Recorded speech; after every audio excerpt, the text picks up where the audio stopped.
tardes a todas las personas que nos acompañan.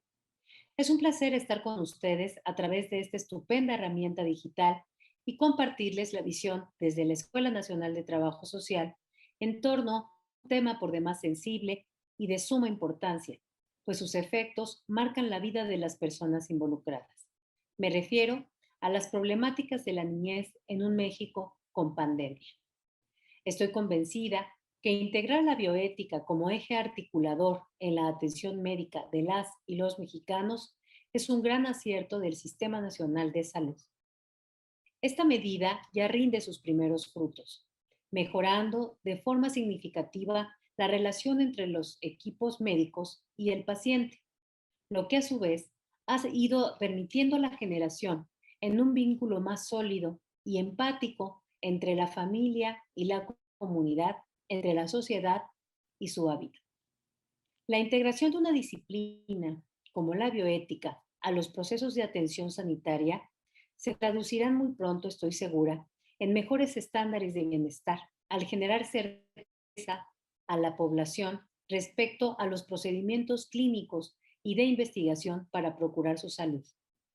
Contar con marcos jurídicos adecuados que rijan la investigación y la revisión médica de los seres humanos traerá consigo el establecimiento de mecanismos más efectivos de atención, supervisión y seguimiento, potenciando adicionalmente las capacidades del personal que integra nuestro Sistema Nacional de Salud.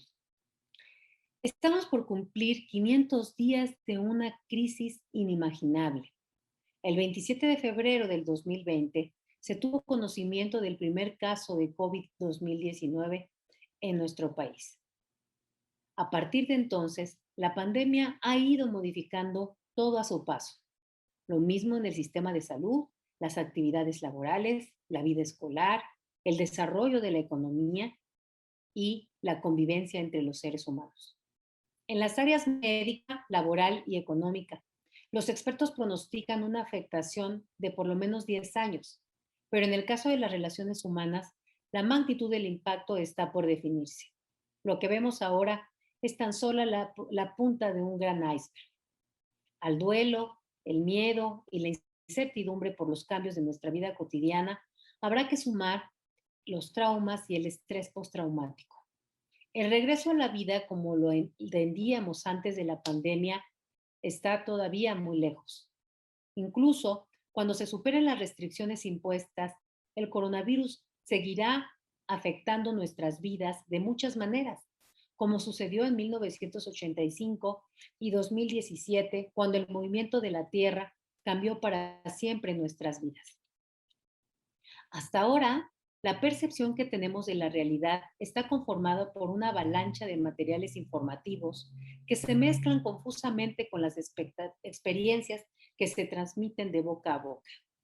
Pero nadie, ni en el sector público ni en el privado, ha reparado en la necesidad de realizar estudios a fondo para conocer detalladamente en qué condiciones físicas y mentales nos encontraremos de cara a la inevitable reanudación de actividades.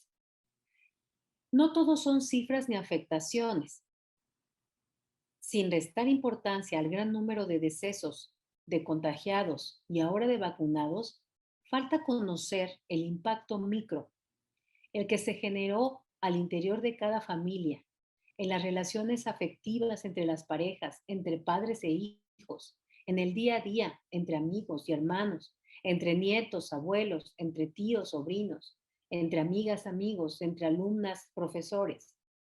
La pérdida de contacto con los seres humanos y la transformación de la vida cotidiana entre aquellos que compartimos en una misma casa ha generado una serie de trastornos emocionales que se han agravado ante la falta de atención inmediata, sobre todo en el caso de grupos vulnerables, como lo son las niñas y los niños, los adolescentes, las personas mayores y quienes viven con alguna discapacidad.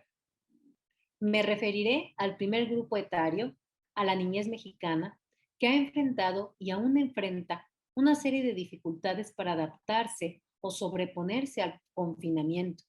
Entre ellas, destaco las siguientes: la pérdida de afectos escolares, esos que provienen de sus profesores, profesoras, amigas, amigos; la desarticulación de su estructura familiar al perder contacto temporal con familiares de segundo grado, la modificación en su rutina diaria tan importante en el desarrollo de buenos hábitos, las dificultades para cumplir satisfactoriamente con sus responsabilidades escolares ante el desconocimiento del uso pedagógico de las herramientas digitales y, en casos extremos, la imposibilidad de contar con algún dispositivo de forma permanente para el desarrollo de sus labores escolares, la reducción de ingresos económicos a causa del despido de algunos o ambos progenitores, la falta de atención por parte del padre o la madre, quienes ante la suspensión de actividades en los centros de trabajo tuvieron que combinar labores domésticas con el cumplimiento de sus labores laborales, el famoso home office. El miedo por la muerte de familiares, el desarrollo de patologías psiquiátricas como la ansiedad, depresión, trastornos de alimentación y sueño, la orfandad ante la pérdida de uno o de los dos padres, el incremento de la violencia intrafamiliar. Al analizar este decálogo, es evidente que la pandemia provocó un cisma familiar que nos obligó a reinventar actividades e implementar estrategias para sobrellevar el encierro y la inesperada convivencia entre todos los miembros de la familia en un mismo espacio y en un mismo tiempo. Es cierto que la emergencia sanitaria se vivió con toda crudeza en los hospitales y centros de salud, pero también lo es que en el hogar, en nuestra vida cotidiana, donde penosamente descubrimos que estamos inmersos en diversos tipos de violencias. Adaptarnos al confinamiento fue sin duda muy complicado y en ocasiones doloroso. Esta experiencia nos permitió ver de cerca un gran tema estructural, multifactorial, que nos responde a una circunstancia específica y que tal vez siempre ha estado ahí sin que nos diéramos cuenta: la violencia intrafamiliar, que en buena medida responde a un sistema patriarcal que nos envuelve y moldea, un sistema que degrada y en algunos casos violenta a la mujer con todo lo que eso implica para la educación de las y los hijos. La pandemia vino a confirmar que la vida cotidiana fue construida sobre referencias masculinas, caracterizadas por falsas ideas de poder y control respecto de las mujeres, reduciendo a estas a contextos domésticos y familiares, a través de afecto y el cuidado, como si fuera algo natural y no consecuencia de un acuerdo entre pares. Esto propició que una buena cantidad de hombres desarrollaran durante la pandemia una idea de posesión sobre la familia y el espacio en que ésta se desenvuelve. De esta forma, hemos visto cómo se han multiplicado las denuncias por violencia en la propia casa, donde lejos de sentirse seguras y seguros, las mujeres, las niñas y los niños han sufrido los efectos de un sistema patriarcal, generando una crisis profunda. De acuerdo con datos del Secretariado Ejecutivo del Sistema Nacional de Seguridad Pública, durante el periodo de confinamiento, los casos de violencia intrafamiliar se incrementaron en forma significativa, a registrar 28 denuncias por hora en promedio. Esto quiere decir, desde aquel lejano 20 de febrero del 2020, más de 670 hogares en México viven un incidente de violencia cada día. O dicho de otra forma, que cada hora 28 familias con sus mujeres, niñas y niños han sido violentados de manera recurrente en su familia. Esta es la base desde la cual debemos entender las problemáticas que enfrenta la niñez en nuestro México en el contexto de pandemia. En este ambiente de gran inestabilidad emocional, los menores de edad han tenido que desarrollar e intentar desarrollar sus tareas diarias. Prácticamente de la noche a la mañana se encontraron con otra realidad, una donde no había más juegos con sus amigos, ni convivencia con los familiares, no más horas de recreo en el patio de la escuela, no a las ceremonias de los lunes, a la cercanía con profesoras y profesores, a las propias aventuras que implica levantarse temprano, alistarse, desplazarse al colegio, convivir, jugar. Si me lo permiten, aprovecho el momento para compartir con ustedes los resultados de una encuesta realizada por la Comisión de Derechos Humanos de la Ciudad de México, un sondeo de opinión al que llamaron Infancias encerradas ante la pandemia de COVID-19, el cual aportó los primeros elementos de análisis, mismos que en opinión del gremio de trabajo social deben ser retomados para elaborar estudios más profundos que deriven en el desarrollo e implementación de políticas públicas. Según el documento antes mencionado, el estado emocional de la niñez mexicana se puede resumir en tres palabras: miedo, tristeza e incertidumbre. Y la explicación parece lógica. El radio de afectación pandémica se multiplicó en casi 4 veces de acuerdo a las previsiones más de las autoridades federales. Los decesos, nos dijeron, no superarían las 60,000 víctimas. Hoy esa cifra está a punto de cuadruplicarse. El encierro se prolongó y todas y todos estuvimos expuestos a un desgaste emocional por mayor tiempo. Aún en el supuesto de que el número de contagios siga a la baja y consecuentemente las actividades económicas se recuperen paulatinamente, lo cual implicaría que las madres y padres volvieran a sus centros de trabajo, igual que las niñas y los niños a la escuela, como de hecho ya está sucediendo en algunos estados de la República, incluida la Ciudad de México. La vida no será la misma, sobre todo para los más pequeños de la familia.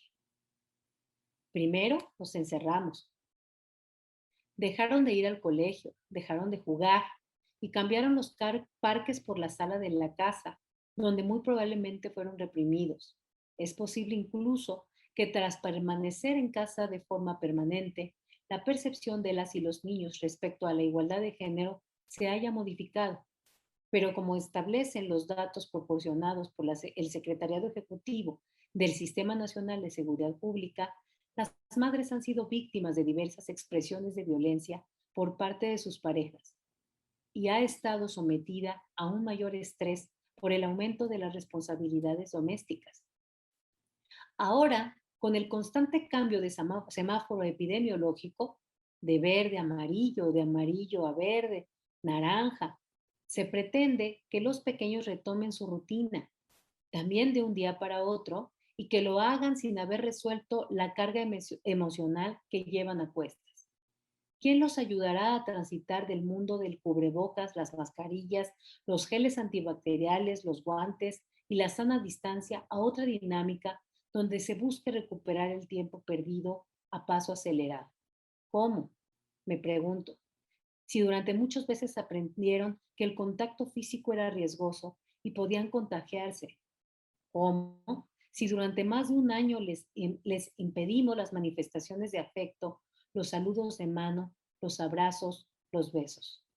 Espero que coincidan conmigo, pero creo el regreso a las aulas de clase deberán estar acompañadas por una campaña o varias campañas dirigidas especialmente a las niñas y los niños, a quienes como adultos tenemos la obligación de devolver la confianza y la seguridad en sí mismos, las de nosotros mismos. Para muchas de ellas y ellos, la pandemia trascendió la tristeza, el miedo, la incertidumbre. Muchas y muchos desarrollaron problemas de tipo orgánico y no solo emocional. También como los trastornos de sueño, el debilitamiento del sistema inmunológico o padecimientos gástricos, por citar algunos.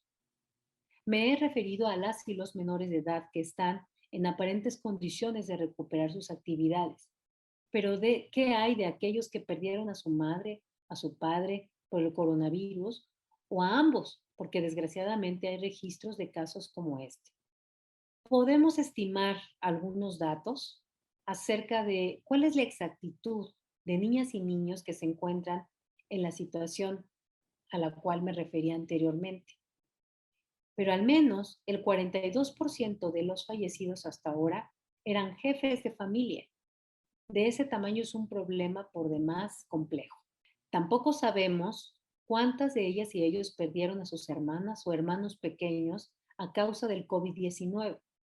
El único dato disponible por el momento revela que hasta abril del 2021 habían muerto en el país al menos 600 menores de entre 0 y 5 años de edad a causa del COVID-19.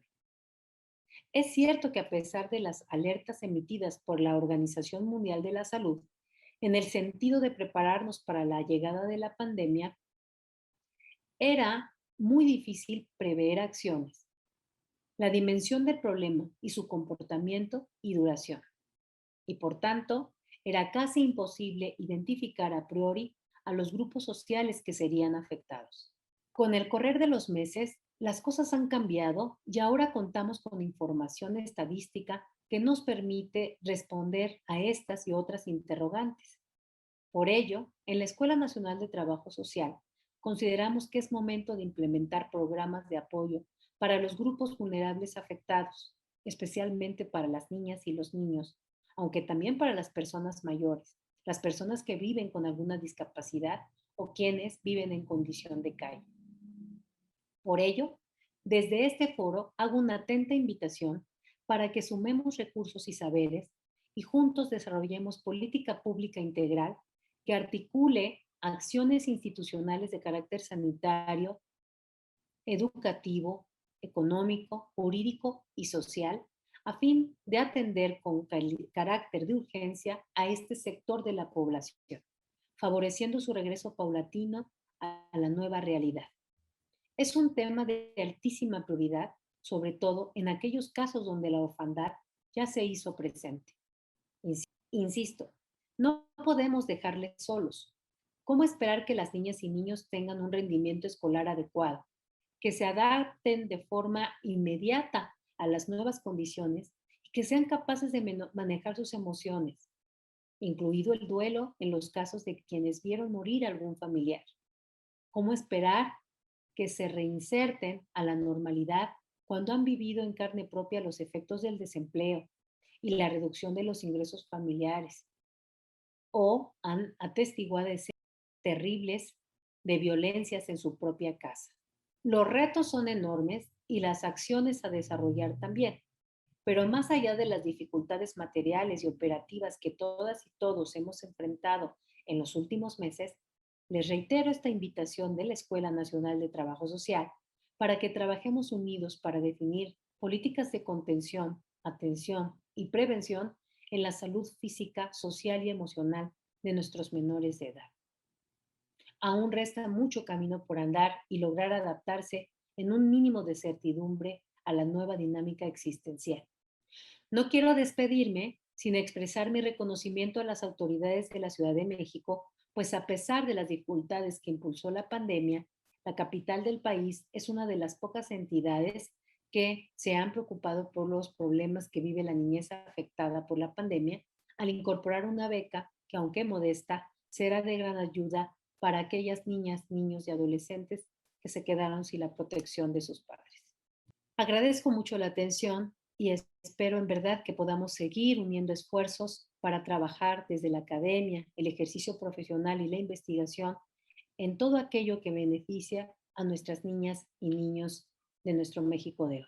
Muchas gracias y por mi raza hablará el Espíritu.